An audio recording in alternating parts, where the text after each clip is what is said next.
have my people done? They have forsaken me, the source of living waters, and they have dug themselves cisterns, broken cisterns that hold no water.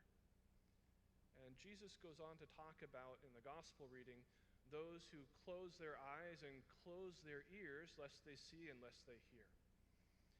And this is kind of us saying no to God and kind of going off on our own to dig our own cisterns, right?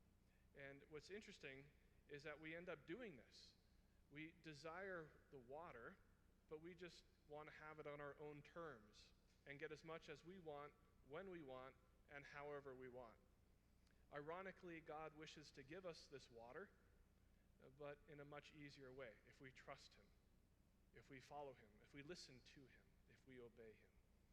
And we kind of rebel, like, no, I got this, and I will be the master of my life. And it's interesting, I think all of us have kind of wandered off before, kind of wandered away from the fountain of life in some form or another, and we start digging our own cisterns. And it's not like we kind of come to the realization like, oh, I'm digging my own cistern and it's really bad water, not drinkable, and it's taking life from me. And it's not like we kind of come to this realization, we're like, oh, maybe I'll return to the source of life. Instead, many times we just like, oh, I guess I got to dig deeper. I got to try harder, right? And I'll stay right here because it's a little bit easier. Well, we are invited in today's gospel, Jesus' words, the grace and the presence of the Holy Spirit in the gospel as it's proclaimed, brings these words of Jesus spoken 2,000 years ago, and they're re-spoken to our hearts and souls today. That he invites us to once again open our eyes, to open our ears to him who is the fountain of life, who desires to fill us with these living waters that they might spring up within us, to pour into our souls once again the gift of the Holy Spirit. I think this mercy of God, as we're focusing this year at Don Bosco's conference on the mercy of God, the mercy of the Father, this is a tremendous mercy to us, that we don't have to go searching in this world for consolation. We don't have to go searching in this world for living water.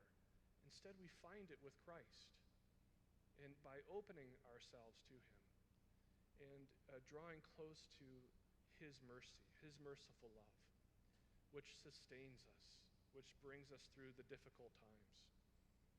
So this is, I guess, the simple message that I had as we conclude this conference. So often, we are tempted to dig our own cisterns in the mission of the church. And we suffer, and the people of God suffer because they don't receive this living water that Jesus wishes to give them.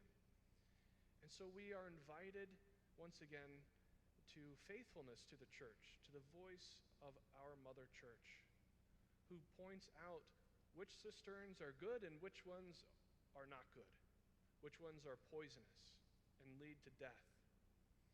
And so listening to the wisdom of Mother Church, we begin to find life for ourselves.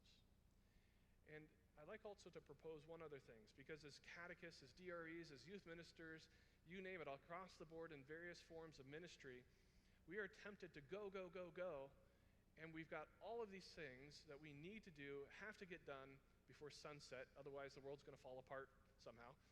And we have to get all of this accomplished, and yet if we don't slow down and encounter the Lord in prayer, we begin to find ourselves digging new cisterns once again in dirt. And we don't find life.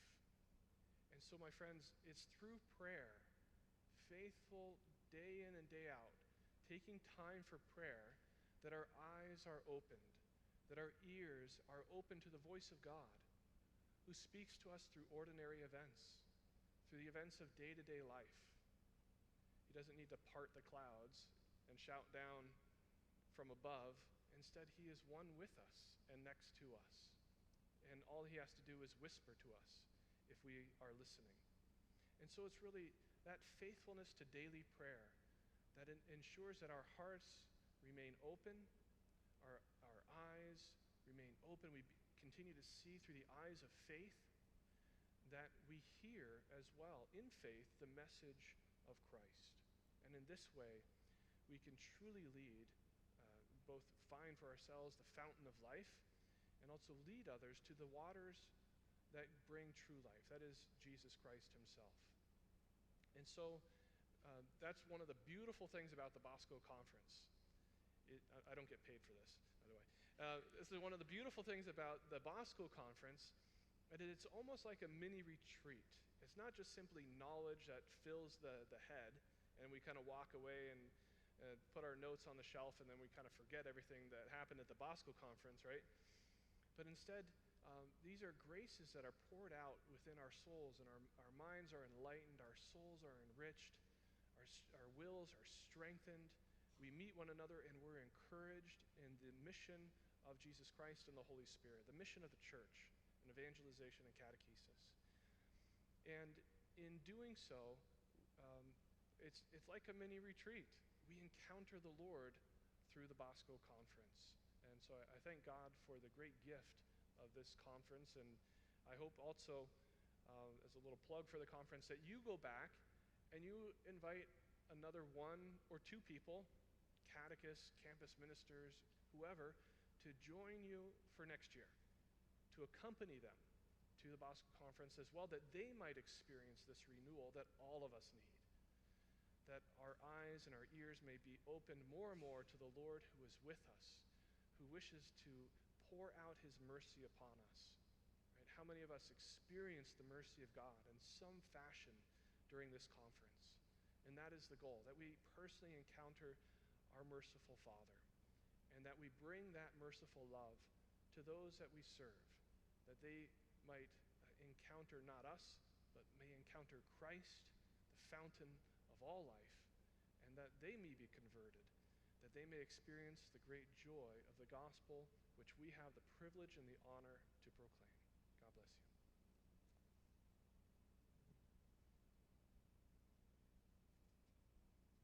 you.